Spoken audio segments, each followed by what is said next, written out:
The latest Mezco 112 version of Iron Man went up today, adding one more suit to the Hall of Armor. Hello everyone, my name is Paige and welcome to the Grub Report episode 11, I think this is. It's been a while since I've done one of these.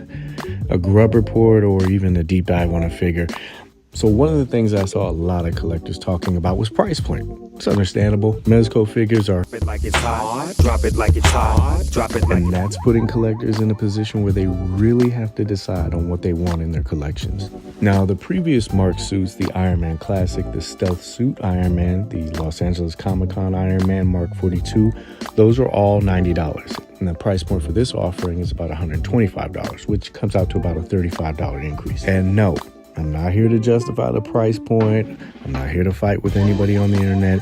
I'm just here to provide some information and a different perspective. So the last few releases, as well as the majority of the pre-orders, they've all been either at or above the 3-digit mark. So this line, just like other toy lines, has started to increase their price point of their offering. Most of the time when this happens, collectors look at the loadout and they say, what am I getting for this? And does it justify the price? So I made a handy dandy graphic for you. Everybody likes visuals, right? I like visuals. I don't like it. Stick with me. Not counting the figure of the base, you're getting 21 accessory pieces with the Centurion as opposed to the previous 16 that you got with Classic, Stealth, and LA. Points of articulation, height, and hand count, those are all going to be the same. Now you're going to get 2 heads as opposed to 1. You'll get 2 energy blast effects. The Unibeam, that's going to be a different color. You also get some booster effects, and instead of giving you 4, obviously some time has passed since then. I'm pretty sure the suit's a little bit more fuel efficient. They just threw away the 2 extra boosters and you're only going to get 2. Now, Silver Centurion does not come with the hip rockets or the arm rockets that came with the previous version. But you will get the right and left energy, pulse blast, unibeam, impact effects, and also the 2 repulsor rays. Quick side note, no, these are not the flash tornado effects. Those have a little bit more of a circular tornado-like effect. Now, usually the first thing that collectors hone in on when they see a pre-order go up is how much of that figure is reuse. And when you look at it, there's some reuse. And it's to be expected. Companies need to somewhat offset the cost and try to reuse some of the materials and molds that they have on hand. So yes, there is some reuse, but not as much as people think. There's quite a bit of new sculpt work in there as well. Now, if you take a quick glance at this image, I can understand why you would think a lot of this is reuse, but I'm going to go through this really quick and I'll show you what the differences are.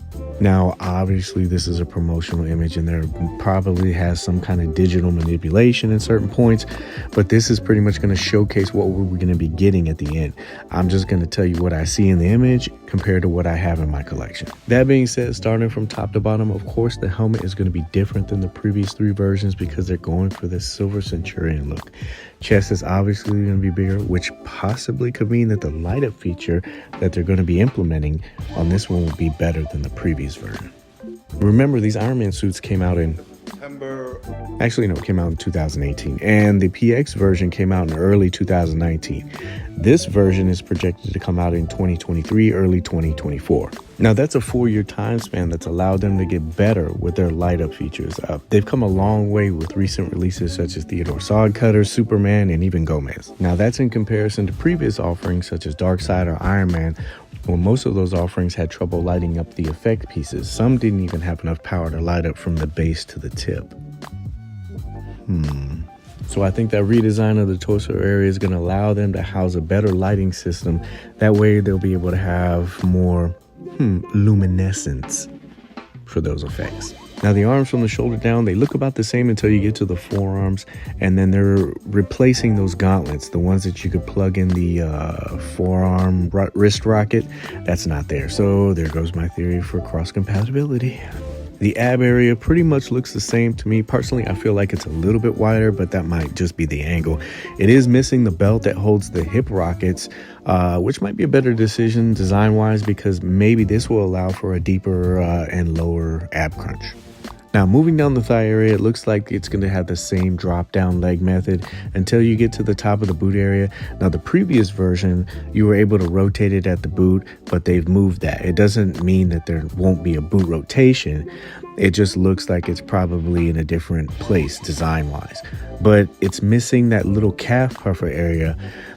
But the main reason I think they did this is because if you go a little bit farther down, you will see that there's a deep cut in the ankle area. Now, the previous version had these guard shields that actually went over the ankle, and if you look at this version, of course, remember these are promo images, it looks like there is that cut that'll allow for a deeper ankle pivot, giving him more dynamic range in that area. So, in summary, aesthetically, there might be some similarities from previous version, but it looks like what they did was swap out some of the parts, kind of like they did with Wonder Woman and with her upper chest area. And then they implemented some new pieces onto what will hopefully improve on some of the feedback that collectors gave them with these previous versions. So that begs the question, is this version of Iron Man pre-order worthy? I guess it depends on how attached you are to the character, if you're completist or if you're just even looking to jump into the Mezco Iron Man line. Now, personally, I like the previous versions. They do take a little time to get used to, just like Batman 89, and you have to be careful because there are certain caution areas, but people didn't initially know about them, and it caused a lot of frustration and even some damage to the figures. There was a drop down leg method that I mentioned about earlier. A lot of people weren't aware of that, and they were taking the leg and trying to raise it past 90 degrees, and that was causing this paint chipping. Hopefully this will be an area of improvement, and they'll either include it a little bit bigger in the instruction sheet, or in that hip area they'll possibly allow more range of motion so that doesn't happen again. And the reason why I made this video is because I know a lot of people, once these things are announced, collectors seem to have this like knee-jerk reaction. We've all seen it before with figures. Death Adder, people said that that was a reuse of the Black Skull's Death Brigade, then it was Blade, and then it was Snake Eyes, who's not even out yet. So I took some time and I did a show on it, and I pointed out some of those areas just to kind of debunk those claims.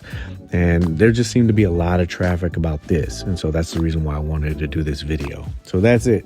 Just a little bit of information to kind of help balance things out. Nobody's trying to change anyone's mind about buying it. We're all adults. We can all make rational decisions based on different kinds of information. Personally, it kind of hurts my soul when I see collectors, they're looking for these offerings a little bit later just because they got kind of wrapped up in the misinformation or hype of the everything, or whatever you want to call it.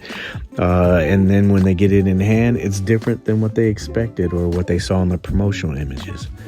You guys know the Mezco cycle. It just keeps going. Good thing about it, it's a regular pre-order. It's probably going to stay up for probably a couple weeks.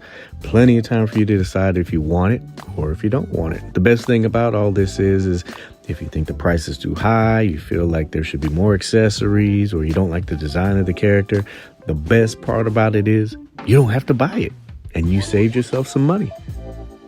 Win-win. Again, I hope you found this information useful, and remember, they're just toys. So have fun.